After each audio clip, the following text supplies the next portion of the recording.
यही नियम लागू है, प्रकृति का, नेचर का यही नियम है, विज्ञान का, गति विज्ञान का यही नियम। जैसे आपके मोटरसाइकिल का इंजन चलता है, हाँ, तो कैसे चलता है? वो तो ऊपर पिस्टन ऊपर है, तो उसमें तेल का फायर हुआ, और जब उसमें आग लगता है एनर्जी बनता है, और एनर्जी वो जाने का जगह नहीं है, पिस्टन भी नीचे दबा देता है। जब पिस्टन नीचे जाता है तो नीचे जाने की क्रम में जो उसकी गति है, वो जो मोमेंट बना, वही मोमेंट उसको पुनः ऊपर ला देता है। फ्लाई व्हील होती है, इंजन में फ्लाई व्हील, बाहर एक बहुत मोटा चक्का होता है, वो मोटा चक्का जब घूम जाता है तो वही मोटा चक्का से जो घूमन है, जो गति है, फिर से ऊपर ला के खड़ा कर देता है। तब तक पुनः एक बार और उसमें क्या हो जाता है, दबाव क्रिएट हो जाता है, तो उसको फिर से वो गति, संकोच विकासात्मक गति उसमें होता रहता है। तो ये गति विज्ञान का यही रूल है, कोई भी गति संकोच विकासात्मक ही होता है, उसमें एक सरल रेखा में कोई भी गति नहीं हो सकती। तो इस संकोच विकासात्मक गति में कई स्टेजेज आती हैं, स्पीड एंड फॉर्स, ठीक है। तो स्पीड दो तरह की होती है, स्पीड और फॉर्स। तो फॉर्स को क्या कहते हैं? अगति। तो ये जो पॉज आ गया यहाँ पे,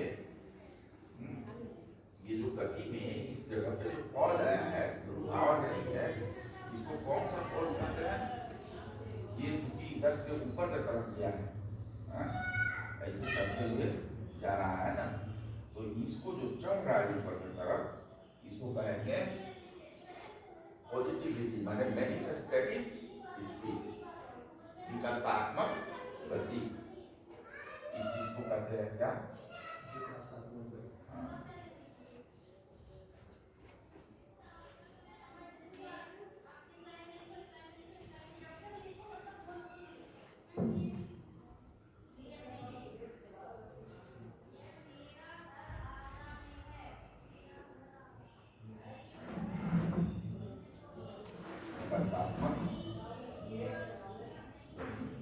यहाँ इस चीज विकासात्मक गति करते हैं, यानी मैनिफेस्टेटिव।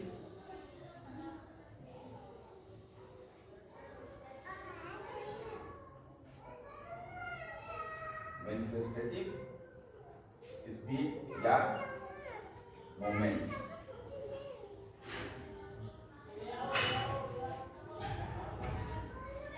मैनिफेस्टेटिव मोमेंट यानी विकासात्मक, विकास की तरफ जा रहा है। तो इसमें क्या है, जितना ऊर्जा रहेगा, जितना आंतरिक ऊर्जा रहेगा, एनर्जी रहेगी, शक्ति रहेगी, आंतरिक शक्ति, हाँ, वो आंतरिक शक्ति ही इसको ऊपर की तरफ ले जाएगी। जब आंतरिक शक्ति का वाट हो जाएगा, तो उसका चरम बिंदु पर जाकर क्या हो जाएगा? पॉज हो जाएगा, अगति। यानी यहाँ पर आकर क्या हो जाएगा? पॉज, रुकावट, अगति। अगर पॉज आ गया तो फिर वो क्या होगा? धीरे धीरे नीचे की तरफ चलते हैं। तो ये जो नीचे की तरफ आ रहा है, तो इसको कहते हैं क्या? इसको कहते हैं संकुचात्मक।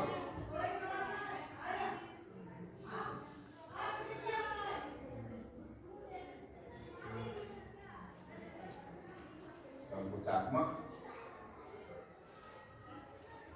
गति।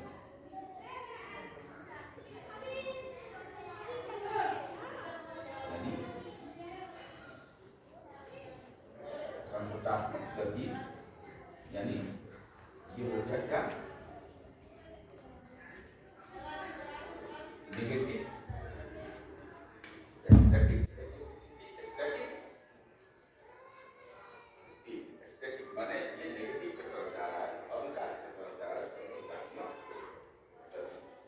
अभी यहाँ पर फिर आकर के जब ये समय आएगा जब आंतरिक समाज में या कहीं भी एक आंतरिक मोमेंट उज्ज्वला उत्पन्न होता है, मोमेंटम आता है, जागरूकता आती है।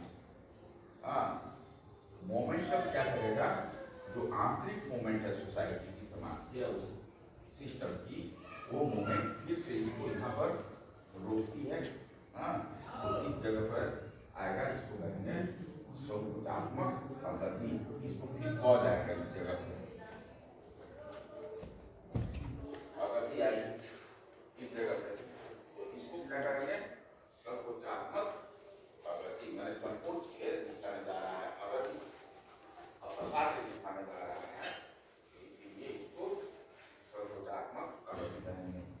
आंतरिक शक्ति उसको ऊपर उठाने के लिए, फिर से गति प्रदान करने के लिए, आगे बढ़ने के लिए प्रचुर मात्रा में है, तब वह फिर से पुनः ऊपर की तरफ निरंतर के रास्ता पर ऊपर की तरफ जाना शुरू करेंगे, अर्थात फिर शुरू हो गया क्या, विकासात्मक गति।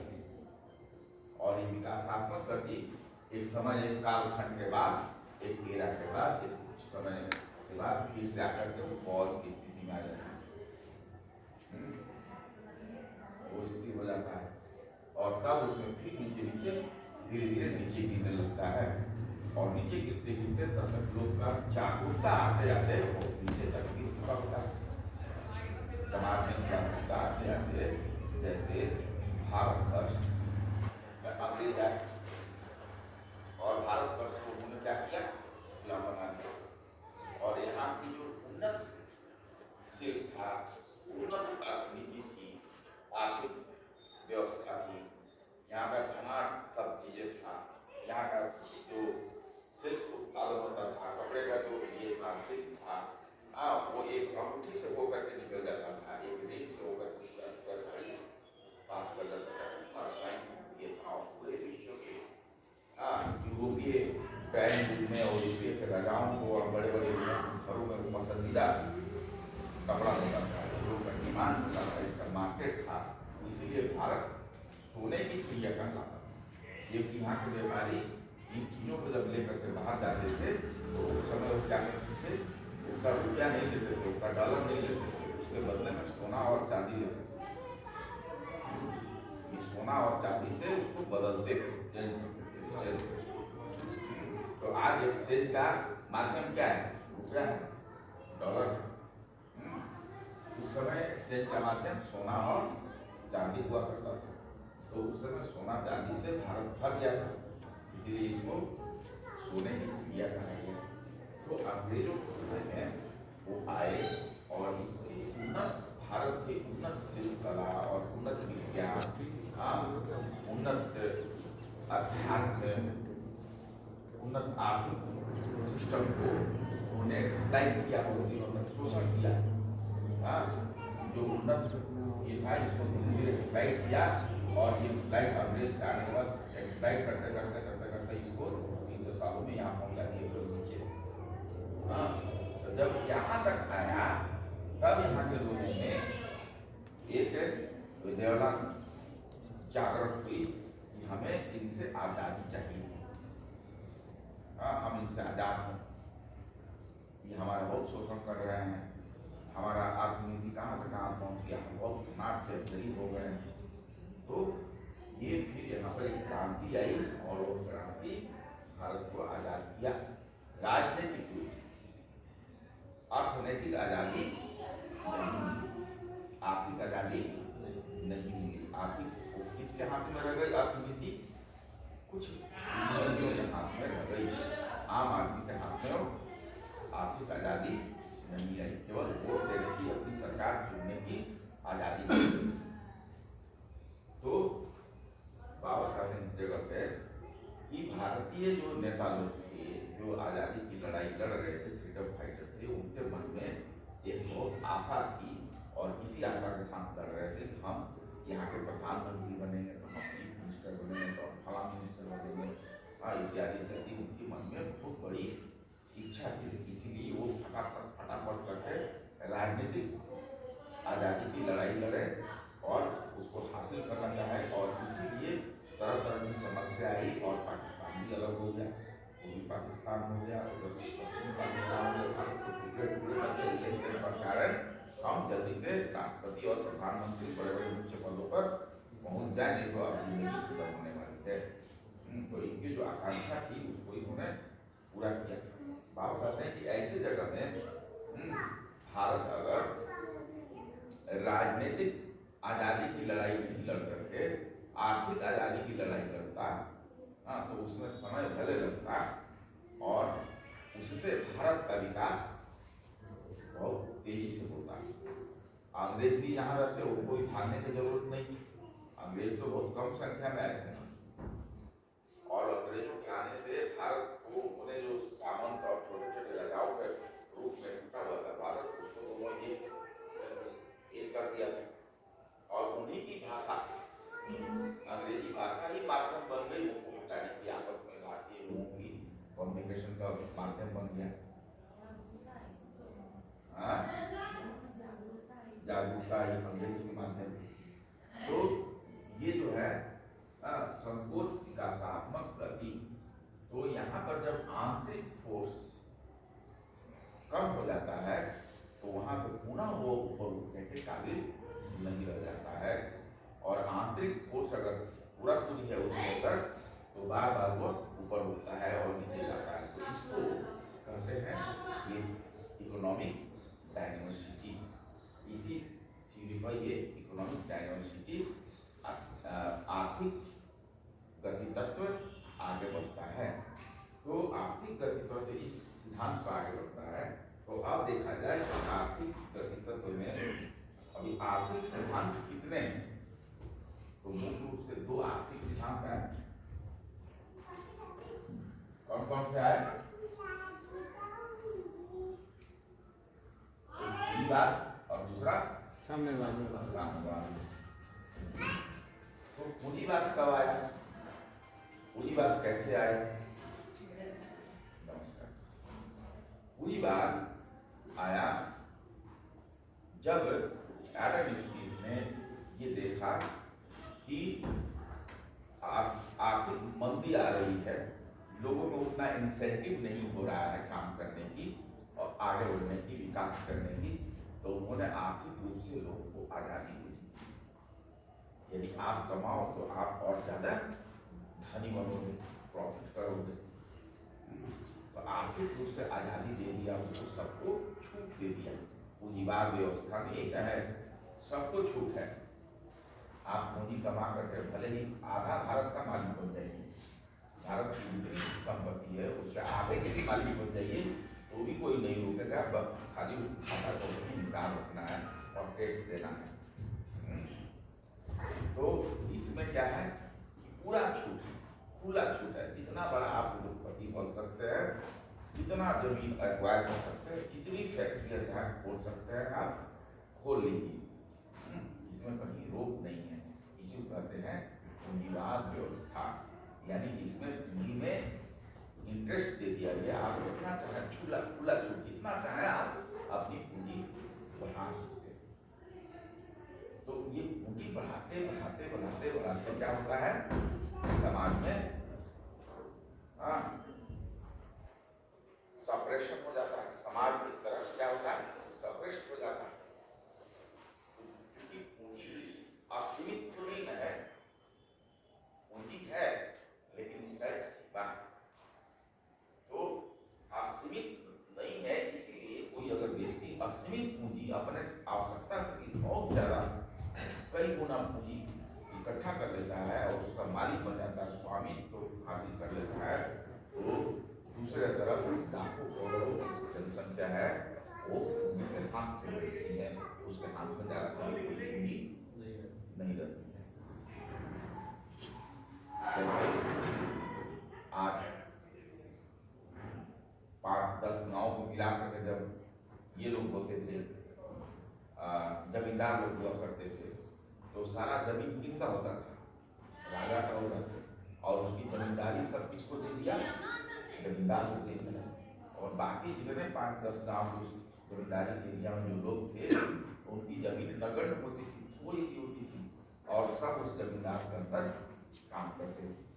तो जमींदार भी जमीन का मालिक खनाट होता था, और हमारे पास 2000 बीघा है तो 4000 बीघा है, 5,000 बीघा का मालिक हुआ करता था और बाकी लोगों के पास 1 बीघा 2 बीघा अपना घर बनाने तक की भी जमीन नहीं होती थी, वो जुड़ी झोपड़ी में रहा करते थे। तो इस तरह से पूंजी एक्यूमुलेट हो गया। इसके पहले भी एडम स्मिथ के टाइम से ही पूंजी को उसको एक्यूमुलेशन का पावर दे दिया और इसी से ये जो पूंजीवाद व्यवस्था को ही देख करके इसी से रिएक्शन में आकर के इसके शोषण, इसके दमन नीति से तंग होकर के रशिया में एक जो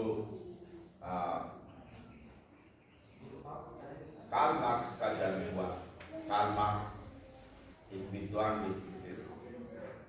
तो उन्होंने जब देखा कि इतनी सारी दमन हो रही है, शोषित हो रहे हैं लोग, शोषण हो रहा है और पूंजीपतियों का बोलबाला है, तो ऐसे में उन्होंने अपना कार्ल मार्क्स का दर्शन दिया।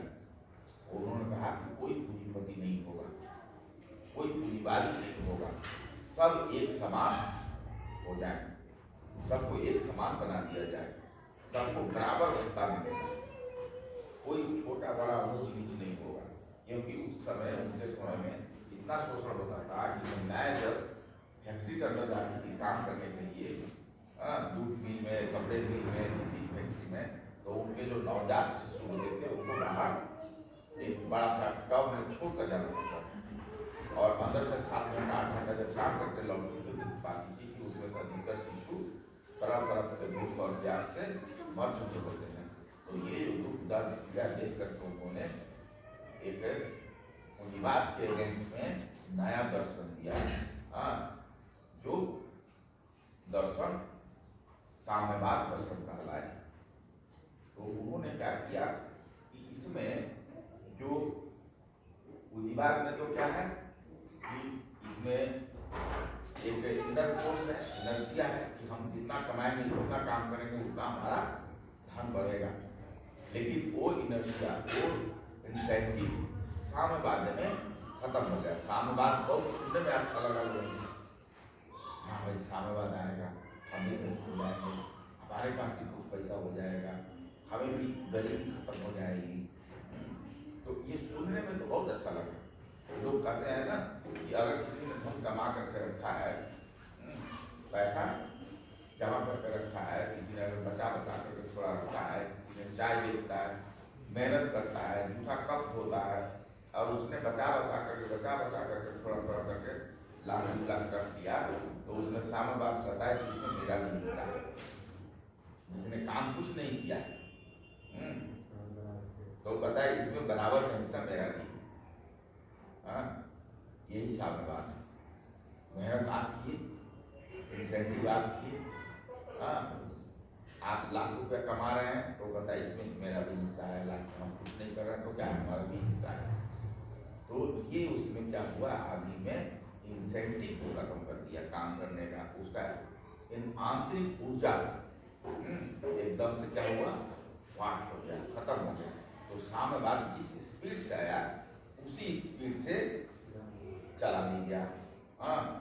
बाबा बोले थे कि साम्यवाद जस्ट पटाखे की तरह फूंक करके खत्म हो जाएगा। पटाखा जितना जल्दी जलाते हैं उतना जल्दी फूटता है, खत्म हो जाता है।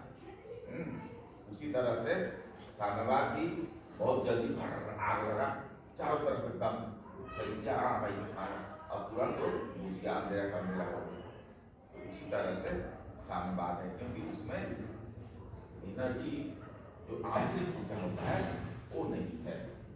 और जो पूंजीवाद है ये भी धीरे धीरे खत्म हो जाएगा, क्योंकि इसमें भी हैव्स एंड हैव्स नॉट में बहुत बड़ा गैप हो चुका है। जो धनाढ्य है, जो संपन्न है, कुछ ही लोग हैं, गिनती के लोग हैं, और जो इनके पास बहुत कम पूंजी है, केवल खाने के लायक हैंड टू माउथ है, कमाते हैं और खाते हैं, कमाते हैं और खाते हैं, अगर काम नहीं करें तो खाना नहीं मिलेगा। ऐसे लोगों की संख्या बहुत ज़्यादा है। जिस देश में करोड़पति अरबपति का संख्या बढ़ता है, तो उस देश में, जैसे हमारे देश में भारत नदियों की संख्या पहले 100 थी, तो अब 200 हो गई है।